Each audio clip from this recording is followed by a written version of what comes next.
একদিন ভগবান গৌতম বুদ্ধ এক গ্রামে প্রবেশ করলেন। সেখানে এক ধনী ব্যক্তি ছিল, যার বড় অহংকার ছিল নিজের ধনসম্পদ ও বাহ্যিক জৌলুস নিয়ে। সে ভাবত গরিব ও ভিক্ষুকদের জীবন মূল্যহীন। সে বুদ্ধকে দেখে বলল, তুমি তো কেবল মাটিতে হাঁটো, তোমার গায়ে কোনো অলংকার নেই, বসবাস করো গাছের ছায়ায়, খাবারও চাইতে হয় মানুষের কাছে, এতে কি সম্মান আছে? আমার মতো মানুষই তো সমাজের গর্ব। বুদ্ধ তখন মাটি থেকে একটি কাঁদা মাখা পাথর কুড়িয়ে নিলেন। তিনি কাঁদা ধুয়ে সেই পাথরটি পরিষ্কার করলেন। তা এক ঝলকেই চকচক করতে লাগল, একটি হীরক মণি।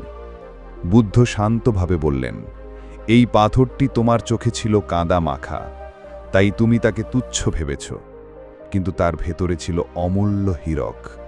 তেমনি একজনের গায়ে ধনসম্পদ না থাকলেও তার ভেতরে থাকতে পারে জ্ঞান, করুণা ও সত্য।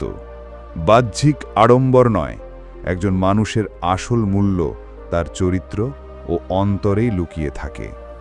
ধনী ব্যক্তি লজ্জায় মাথা নিচু করে ফেলল।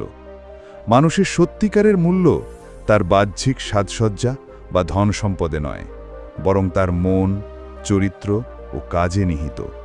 কাদা মুছলেই যেমন হীরা জ্বলে ওঠে, তেমনি অন্তরের জ্ঞান মানুষকে সত্যিকারের মহিমান্বিত করে।